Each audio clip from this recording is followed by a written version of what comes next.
हर हर महादेव सभी को। आप सभी का एक बार फिर से स्वागत है हमारे चैनल में। एक गांव में सरिता नाम की एक महिला रहती थी।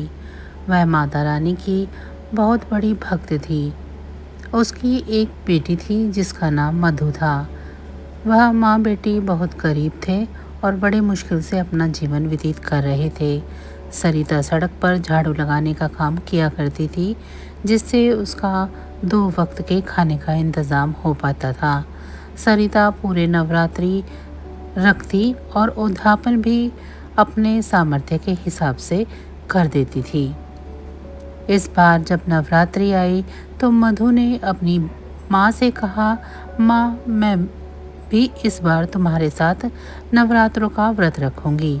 यह सुनकर सरिता ने कहा, मधु तुम अभी बहुत छोटी हो, तुम व्रत कैसे रख पाओगी। मधु बोली, माँ जिस तरह तुम व्रत रखती हो ठीक उसी तरह मैं भी रख लूँगी। और दोनों माँ बेटी माता के व्रत पूरे विधि विधान से रख रही थी। एक दिन वे दोनों पूजा की थाली लेकर मंदिर गई। जब दोनों मंदिर पहुंची तो मंदिर के पुजारी ने उन्हें मंदिर में अंदर आने नहीं दिया। मधु ने चुपके से माता के चरणों में एक फूल चढ़ा दिया और फिर दोनों वहां से चली आई। अगले दिन जब पुजारी मंदिर के कपाट खोले तो उसने देखा कि माता रानी पर चढ़ाए गए सभी फूल सूख चुके थे, पर एक ही फूल पूरी तरह ताज़ा था। यह देखकर पुजारी हैरान रह गया कि कैसे यह सब हुआ। तभी वहां सरिता और मधु फिर से मंदिर के आंगन में पहुंची। पुजारी उन दोनों पर बहुत क्रोधित हुआ और सभी से कहने लगा कि ये दोनों नीच जाति की हैं और इनके मंदिर में आ जाने से मंदिर अपवित्र हो जाएगा। लोगों ने यह सुनते ही सरिता को बहुत मारा।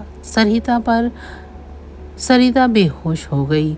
यह देखकर मधु बहुत ज़ोर ज़ोर से रोने लगी। तब बहुत तेज आंधी के साथ एक आकाशवाणी हुई कि सरिता और मधु मेरे भक्त हैं और वह फूल इनका ही चढ़ाया हुआ है जो अभी तक तरोताज़ा है। इन दोनों ने सच्चे मन से मेरी भक्ति की है। सभी ने यह सुनकर सरिता और मधु से माफ़ी मांगी।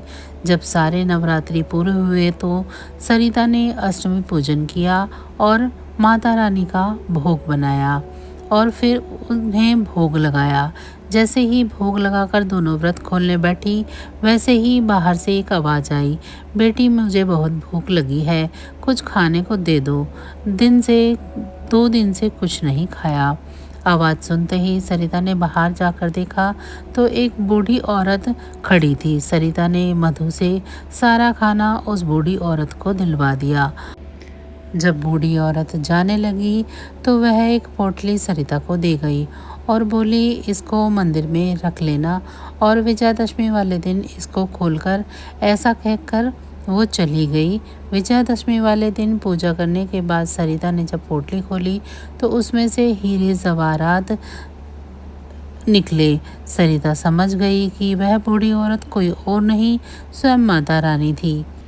उन दोनों ने हाथ जोड़कर माता रानी को प्रणाम किया और सिर झुकाया। वे दोनों माँ बेटी उसी दिन से खुशी खुशी अपना जीवन व्यतीत करने लगी। उन दोनों के पास अब किसी प्रकार की कोई कमी नहीं थी। इस कहानी से में जिस तरह माँ दुर्गा ने सरिता और मधु का भला किया, उसी तरह माँ दुर्गा सभी की मनोकामनाएं पूरी करें। जो सच्ची श्रद्धा से माता रानी की पूजा अर्चना करता है, माँ सदैव उनके साथ रहती है। जय माता दी।